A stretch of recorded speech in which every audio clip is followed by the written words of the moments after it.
Charlie Kirk, if you don't know who he is, was recently invited for a debate and a Q&A at Cambridge Union. And of course, as always, it created the same social media spectacle. But while this is currently everywhere on social media, I wanted to check in about the online debate space. I think we should not debate people like Charlie Kirk unless you're a trained debater or a subject matter expert, because these confrontations rarely serve society's interests in any way, shape, or form. They only really serve as a spectacle. So Charlie Kirk thrives on rhetorical traps, cherry-picked data, and emotional manipulation. When untrained individuals engage him, even with good intentions, they often get tripped up or appear kind of flustered. This gives his base like the impression that his views are stronger, when in reality they are rooted in reactionary ideology and intellectual dishonesty. And even when an expert wins the debate, Kirk still benefits. He gains legitimacy by being treated as an equal voice in political discourse when his platform is just built on anti-worker, anti-LGBTQ, and racially regressive talking points. If you don't actually know who he is, just think of every kind of right-wing evangelical American Christian guy who's ever existed. He's just another generic one of those, but he's just a bit more popular than the others. Novel. I don't know how many people in the audience might know Charlie Kirk. I feel like he's probably a very online figure for a lot of people. People in America knows who he is, but I don't really want to focus on Charlie himself. I just want to kind of bring the conversation to the general online debate space. And what are your thoughts while Charlie Kirk is still, going quite viral in the UK on social media? Well, debate has for a very long time, for the past 100 years or so, been a hallmark of the left, but the material conditions today aren't the same as they were in, say, the 1900s, for example, right? You had socialists and trade unionists all the way in the 1900s to around the 1930s, usually going to union halls and memberships to do prestigious sort of debates against conservatives or traditionalists. What we see today is those sort of unbiased spaces don't really exist, and working class people feel more atomized than ever.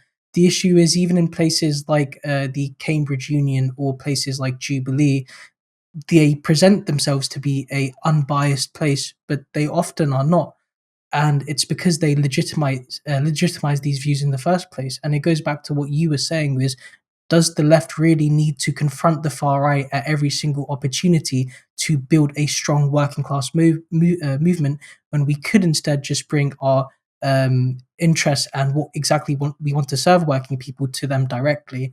Now, from my experience, what I've seen is a lot of people, as a result of the Charlie Kirk debate, are already people on the left that are cheering this on as a hallmark, i.e., people that were already going to be against Kirk. What I haven't really seen is a mass amount of people that were either, I don't believe they exist, but centrists or people that were flirting with the Trump agenda really be turned off by this, because this is really just for clicks, and this is really just social media entertainment. It's not exactly going to bring people on our side. And it's really important what you said, because the only way I could see this happening is if somehow outside of Cambridge Union or Oxford, you're creating a strong working class grassroots movement. And this is just one tool in the shed that you're using, and you're a brilliant orator and you're able to bring down Kirk easily. So I don't necessarily think, even if we toss away the moral argument, which is you shouldn't legitimize these views, I don't think in 6 months' time people are going to be vying towards what real politics is and real working class struggle as, well, we had a Cambridge Union student debate Kirk and it went really well.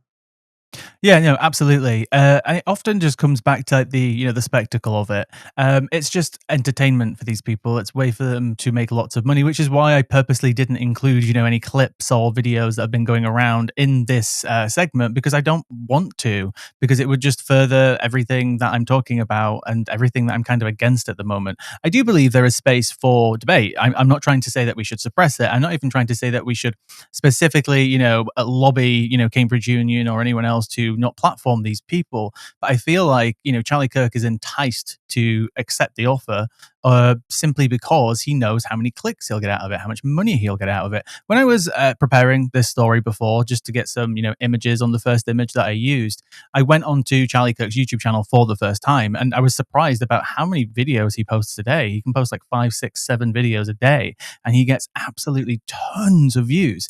And What frustrates me specifically about this is the entertainment value that people use as consumers for this. And it almost sometimes, the reaction that I see in people is that when they see Charlie Kirk or any of these other people get owned, and I can see in the comments that people are like, who the hell is Charlie Kirk? It's just, he's just like another, he's probably like a Christian evangelicist Ben Shapiro kind of guy. I would probably say Ben Shapiro is actually more intelligent than Charlie Kirk, but there's no point comparing these people anyway. It's for me, it's just the idea of just feeling good about getting one over on these people, but it ultimately just does not change anything. I think it's to gauge an understanding of exactly what people are being told and how exactly people rationalize it. Because what we're seeing already is a lot of the people that I speak to personally is not just people that are engaged in politics but are completely shut off from politics, and who exactly is reaching them in that moment when they've come home from work. Maybe they're scrolling on YouTube, or they're just genuinely going about their day-to-day activity, and it's, someone feeding them news. Now most people are fed up with mainstream media, and a massive platform that has succeeded to reach these people is GB News. You hear it all the time. Even people that don't want to admit that, hey, I'm not completely into politics. I know everyone's a bit of a liar. But if I was to pick the best out of a bad bunch, I'd listen to GB News. And so I think it's really important, like what you were saying, where if we are to have debate, it needs to be like Mehdi Hassan, for example. He also has his own platform. So he's not going onto these own people's platforms to debate, go offline 6 months later and come back again. He's doing that, and he's providing his own platform for news, which is doing pretty well. So yeah, yeah, and that's why I think debates are only useful if you are building up dual power systems. If you're not doing that, it really just turns into some sort of clicks, entertainment, and social media farming, which people will forget about in 6 months, and it hadn't actually done anything to convince people that their material conditions are going to change. The other aspect that I wanted to bring up about this is of algorithms, right? We now live in a world of algorithms. I only ever see a clip on social media about something I disagree with, usually when somebody else is talking about it, right? And that's usually the first type of video that you see for anyone who is chronically on social social media like I am.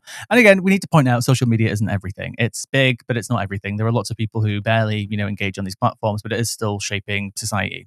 Um, I don't, see a random clip of, a Tommy Robinson or a Charlie Kirk. I only ever see a clip of Charlie Kirk getting owned. I don't see a clip where people think Charlie Kirk is doing a good job, but the people on the other side of the algorithm are getting the good Charlie Kirk clips. The reason why I'm bringing this up is because debate has an important space to make people think and change people's minds. But if that's not happening on a neutral ground anymore, and we're living in these algorithms, or people are, watching incredibly partisan news on newspapers, um, I still, then again, I would reiterate, I just don't think there's a point to it in many respects. There are opportunities on places like, Question Time and other shows like this where there's a somewhat neutral ground. We can talk about the biased hosts and how people complain about that. But ultimately, you do have people watching the BBC who are left, who are right, and are from all different types of backgrounds. But my algorithm is tailored for who they think I am, and they're only going to feed me content which they think I like, which is never really going to sometimes challenge my view. It does sometimes, but I feel like debate's getting even more pointless in the age of algorithms. What do you think? Yeah, I think it's completely true, because even this applies to the left as well. We're also going to be in our algorithm and quote unquote echo chambers, or whatever you want to call it, in terms of what we think is doing well, right? And that's why it's really important that we go out our way to engage with these people. Otherwise, we have no clue what they're actually thinking. And those sort of TikTok spaces are really important, because whereas you and I might constantly get things on our TikTok algorithm or YouTube algorithm about a new Israeli war crime committed, or a brand new bill that Nigel Farage failed to show up to debate about, or etc. etc. People outside of that aren't going to be seeing those things because they're not engaging with that. And I think that's really important, that in the age of social media that we're talking about, it's polarizing people at a massive rate, because media is decentralized. People listen to social media influencers, and that goes for the right as well. There's tons of them. When I was researching the Liverpool attack to gauge what other people were saying, I went onto multiple different right wing media news channels on TikTok to see what they were saying. And yeah, it was insane what they were claiming. So I think it's really interesting that outside the debate, you just try and understand what people are saying outside your own algorithm. Support independent media, support social justice that's there on social media. Thank you. Turn left.